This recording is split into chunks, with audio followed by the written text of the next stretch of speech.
Aqui, pessoal, juridicamente, acho que está pacificado entre todos nós que trata-se de um Frankenstein processual. Não é possível que a parte integrante que preside esse inquérito há longos, pelo menos desde 2019, vítima, acusador, investigador, solapando completamente, subvertendo completamente o processo acusatório codificado na nossa Constituição Federal, mas para não ficar na palpitaria aqui e ouvir de quem entende, até porque todas essas medidas, como foi muito bem colocado aqui pela bancada, são consideradas pelo meio jurídico excessivas, ao que tudo indica.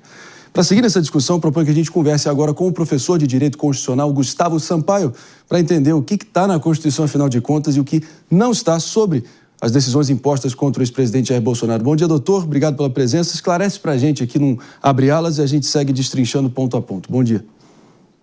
Bom dia, André. Bom dia, Jess, Mano, David, Ana, Beatriz. Bom dia a todas e a todos que nos acompanham na Jovem Pan.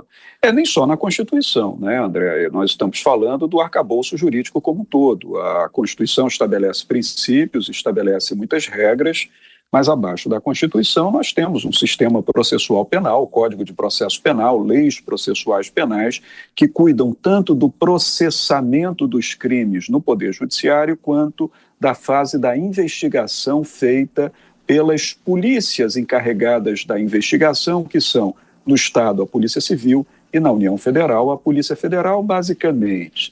É o chamado sistema de justiça criminal. O Poder Executivo investiga através das polícias, o Ministério Público, que é um órgão autônomo, denuncia, acusa ou não acusa, e se houver acusação, o Poder Judiciário processa e julga. O que ocorreu foi que, na meada do mês passado, o relator, ministro Alexandre de Moraes, estabeleceu uma série de medidas cautelares a serem cumpridas pelo presidente Jair Bolsonaro. E disse naquela oportunidade que, acaso houvesse descumprimento dessas cautelas estabelecidas, que ele poderia fazer a conversão para a prisão preventiva dentro de um estabelecimento prisional. Prisão preventiva que está regida lá nas hipóteses do artigo 312 do Código de Processo Penal e que é a última das medidas. A prisão preventiva é a cautela mais avançada, é a cautela mais grave. Eu quero só lembrar, antes de concluir, André, que decisão cautelar não é sentença condenatória. Decisão cautelar não é castigo, não é reprimenda judicial pela prática de um crime. A reprimenda judicial pela prática de um crime, ou de mais de um crime, só pode vir com uma decisão judicial de mérito. A decisão cautelar não se apoia nisso. A decisão cautelar tem por objetivo ou assegurar a integridade da ordem pública, caso ameaçada, ou garantir a integridade das investigações feitas no inquérito policial ou mesmo da instrução processual penal, no caso das ações penais que tramitam no Poder Judiciário. Aconteceu que Alexandre de Moraes fixou medidas cautelares e o ministro interpretou que houve um descumprimento de parte dessas medidas cautelares, de maneira que ele não foi capaz de decretar prisão preventiva dentro de um estabelecimento prisional, como ele havia, inclusive, antecipado que faria, caso houvesse descumprimento, mas, digamos assim, para ser muito claro, não subiu 2 degraus, subiu 1 degrau e decretou uma prisão dentro da residência, uma prisão domiciliar que agora está sendo cumprida pelo ex-presidente. Doutor Gustavo Sampaio, a gente sabe, né, que o processo penal brasileiro está, ou pelo menos deveria estar, submetido à legalidade estrita e à tipicidade das medidas que limitam a liberdade de alguém. Mas parece que cada vez mais o ministro Alexandre de Moraes vai se ancorando, né, numa espécie de um instituto que é muito presente no processo civil, que é o poder geral da cautela, mas que é muito polêmica a transposição, a aplicação disso ao processo penal. Eu queria que a gente elaborasse isso um pouco também, que parece que vai flexibilizando, né, o poder geral da cautela para essa seara penal e acaba gerando todo esse tipo de dúvida e de questionamento. Eu vou aproveitar aqui a presença da Aninha Beatriz Rios para complementar e fazer a própria pergunta dela. Doutor, muito obrigada por estar aqui conosco. Eu acho que complementando o que o André coloca, como que a gente consegue harmonizar todas as garantias que a gente tem na Constituição Federal num caso como esse, em que a gente vê aí uma série de descumprimentos, né, com relação às disposições mais fundamentais, e como o ex-presidente, a partir de agora, deve se manifestar juridicamente. O que ele pode fazer? Porque acho que essa é a principal pergunta. Como as medidas cautelares, Ana, eu te agradeço pela questão, elas não são resposta penal pela prática de crime, elas são medidas de cuidado, como diz o próprio nome, medidas de cautela. Então é claro que elas devem ser interpretadas restritivamente, porque enquanto a pessoa não está condenada, prevalecem os seus direitos fundamentais, sobretudo aqueles ligados à liberdade de ir e vir, à liberdade de falar, à liberdade de manifestar pensamento. Então, a interpretação, em caso de dúvida, da medida cautelar deve ser restritiva. Mas, como houve naquela decisão do mês de julho uma dúvida sobre o conteúdo decidido e a defesa do presidente Bolsonaro opôs embargos de declaração, que são aquele recurso para que o juiz esclareça o conteúdo da decisão em caso de dúvida, caso a decisão tenha sido duvidosa. E como o ministro Moraes, ele não acolheu os embargos, mas ao mesmo tempo esclareceu o conteúdo da decisão, as coisas ficaram mais claras. Agora veio esse novo conjunto de cautela. O presidente deve ficar em casa, não tem acesso a telefone celular, pessoas só podem visitá-lo com autorização judicial, salvo, claro, seus advogados legalmente constituídos nos autos, seus familiares que moram consigo, portanto, a esposa, a filha. Esses, claro, não precisam de autorização judicial. Mas a interpretação desse conduto tem que ser restritiva para preservar os direitos fundamentais daquele que está sob a cautela. O que é necessário nessa hora? Bom senso e não fazer manejo político de todo esse imbróglio. Se o presidente está proibido, neste momento, de usar telefone celular, de fazer uso de rede social, ainda que por intermédio de terceiro, ele não deve, de modo nenhum, encarecer a ninguém que fale em nome dele. Agora, se um terceiro faz um registro de vídeo do ex-presidente, faz um registro de áudio que não passe por um pedido anterior do presidente, que não decorra do encarecimento feito pelo presidente, então, obviamente, que isso pode ser veiculado sem nenhuma restrição. Todavia, como ele está recluso em sua casa agora, difícil será que alguém possa fazer qualquer registro dessa natureza. O que não pode fazer o presidente para concluir a resposta? Não pode encarecer a seus familiares que ajam em nome dele.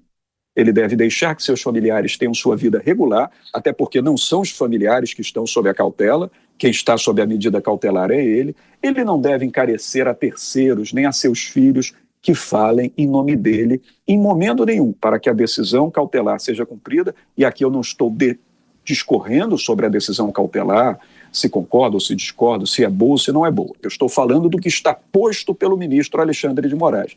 Para que não haja problema, essa decisão cautelar tem que ser cumprida com prudência, para que não haja uma conversão para uma prisão preventiva cumprida dentro de um estabelecimento prisional. Agora, se o objetivo for político, aí obviamente que as consequências serão outras. O problema com as consequências é que elas sempre, inexoravelmente, vêm depois, né, doutor Gustavo Sampaio? Obrigado demais pela presença aqui. Minha diretora Helena, posso trazer a Jess Peixoto aqui para fazer? Vou fazer só um rápido break para quem está nos ouvindo pela Rede Jovem Pan de rádio sintonizados aqui no Morning Show, que volta para vocês já já. Antes da gente se despedir, eu vou incluir aqui a Jess Peixoto com um questionamento importante, doutor Gustavo, e a gente conclui a tua bela participação. Vamos lá. Doutor Gustavo, muito obrigada pela presença. O senhor bem colocou na sua belíssima explicação que os familiares, eles não são parte dessa cautelar, ou seja, essa cautelar, ela não é sobre os familiares, sejam os filhos, a esposa, a filha mais nova dele. Mas a minha dúvida é, se os familiares não são parte dessa cautelar, como que o senhor juridicamente analisa a decisão do ministro Alexandre de Moraes ser tomada mediante a quebra das outras medidas ali que ele já tinha colocado, a partir da postagem de um vídeo do senador Flávio Bolsonaro que mostrava o pai nessa passeata, tendo em vista que ele não é parte dessa cautelar, e tal como milhares de outras pessoas, parlamentares, pessoas comuns, postaram este mesmo trecho nas suas redes sociais, porque isso teria sido uma infração. Como que o ministro advoga, ou pelo menos como ele argumenta, melhor dizendo, que teria anuência do Bolsonaro para se fazer isso? Isso não seria passar responsabilidade para outro em relação a esse processo? Muito obrigada pela sua atenção. Eu que agradeço, Jess, porque sua pergunta é muitíssimo importante. Vamos falar aqui do que interpretou o ministro Moraes. Veja, o ministro Moraes estabeleceu lá no mês passado que o presidente Bolsonaro não pode fazer uso de suas redes sociais, nem pode fazer uso da rede social de terceiro para o fim que ele deseja. Então, veja, quando ele atendeu a ligação do filho e deu um alô para as pessoas que estavam em Copacabana ou na Avenida Paulista, desculpe se a informação não estiver aqui precisa, mas quando ele se comunicou com seus eleitores, mandando um cumprimento, e depois essa manifestação foi usada na rede social do filho, o que interpretou o ministro Alexandre de Moraes, Jess? Que, na verdade, aquilo estaria sendo feito por encarecimento do presidente Jair Bolsonaro, que está sob a cautela.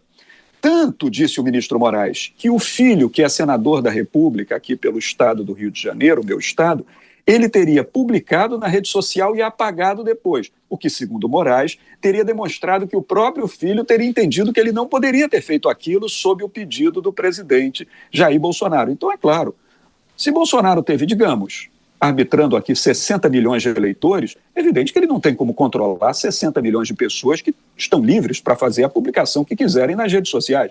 Mas ele não pode pedir, encarecer, contar com ninguém para isso. E a interpretação do ministro Moraes é que o senador Flávio, embora não esteja sob a cautela, ele teria agido com sua rede social a pedido do pai, e isso teria gerado a transgressão. E, por último, só uma pequena correção informativa aqui que parece importantíssima, Jess. Quando o ministro Moraes disse que os familiares não estão proibidos de visitar, não são todos, não. Na verdade, ele disse, aqueles que residem naquela residência. Portanto, a esposa e a filha. Agora, outros filhos do presidente, que têm vida autônoma, que residem em outros lugares, que têm suas próprias famílias, para visitar o presidente, terão que comunicar à autoridade judicial e obter autorização. É o que decorre da decisão judicial. Você diz, mas essa é uma cautela que está caindo sobre os outros filhos? Não. Na verdade, segundo o ministro Moraes, é uma cautela que cai sobre o presidente, de não receber visita, a não ser que haja autorização judicial. Meus amigos, se virou crime realmente alguém postar por você em sua homenagem, né, pelo andar da carruagem. Apagar, né? Postar e apagar, acho que metade da internet brasileira está indo para Bangu amanhã. Mas, de qualquer forma, doutor Gustavo Sampaio, sempre preciso, sempre esclarecedor. Obrigado pela presença. Bom dia, bom trabalho, bom jornal. Seguimos adiante aqui com o nosso Morning Show, em frente sempre 10 horas e 32 minutos. E olha só, inclusive nós temos aqui uma arte, só para elucidar da forma mais nítida para todos vocês nos acompanhando, o que o ex-presidente Jair Bolsonaro está proibido de fazer a partir de agora. Proponho que a gente projete na tela aqui, vamos conferir. Só em nome da precisão, pessoal, recapitulando, para começar, proibição de visitas, salvo de seus advogados e pessoas autorizadas, como visitantes, que nesse caso ficam proibidos de utilizar celulares, tirar fotos ou gravar imagens. Em segundo lugar, proibição do uso de celular diretamente ou por intermédio de terceiros. Terceiro, proibição de manter contato com embaixadores ou autoridades estrangeiras. Quarto, proibição de manter contato com réus investigados da suposta trama golpista.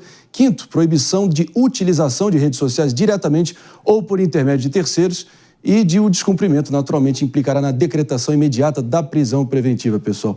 Ou seja, o cerco realmente afunilando, fechando cada vez mais. No momento que a gente recepciona também os ouvidos atentos de todo mundo sintonizado na Rede Jovem Pan de Rádio Morning Show segue adiante, repercutindo aqui da forma mais racional e menos emocional possível, ainda mais que a gente reconhece esse caldeirão de ódios e paixões que o Brasil cada vez mais está mergulhado. Agora, David de Tarso, a gente tem uma apuração exclusiva para seguir, contextualizando tudo que está em jogo? Exatamente, a apuração inclusive da nossa repórter, a Vitória Abel, lá de Brasília, que tem informações sobre quais seriam então os comandos do presidente Lula destinados aos seus ministros. A recomendação do próprio presidente é que os ministros não se manifestem quanto à prisão para não fazer com que a polarização, né, cresça ainda mais. Se manifestem que isso deve ficar a favor da prisão. Isso, a favor da prisão. Não se manifestem de maneira alguma. Então, assim, a recomendação do presidente Lula é essa. Não vão até as redes sociais fazer qualquer aceno em relação à prisão domiciliar do ex-presidente Jair Bolsonaro, que isso deve ficar a cargo, então, dos parlamentares da oposição, como Lindenberg que já tem feito, com diversas ações que foram ingressadas no STF, e a articulação, então, vai ser dessa forma. Outra questão também, trazida pela nossa repórter, a Vitória Abel, é que o impeachment do ministro Alexandre de Moraes deve avançar, e aí é uma questão realmente da oposição na Câmara, que deve avançar em relação a isso, e até a PEC, que restringe o número de partidos, que pode também entrar com ações no STF. Então, essas são as informações da Vitória Abel, que tem ali nos bastidores da política, né, feito essas apurações pra gente. E só vai, enfim, ganhando contornos dramáticos, altamente politizados. Talvez o próprio presidente Lula, por ter sofrido na pele uma prisão, lembra como melhor evitar essa instrumentalização e não entregar de bandeja munição para a oposição, né? Até para parecer que há uma comemoração, até porque, de novo, voltamos aqui. Para mim, esse é o cerne dessa encalacrada toda, né, pessoal? Quem com ferro fere, com ferro será ferido. Nunca se sabe o dia de amanhã.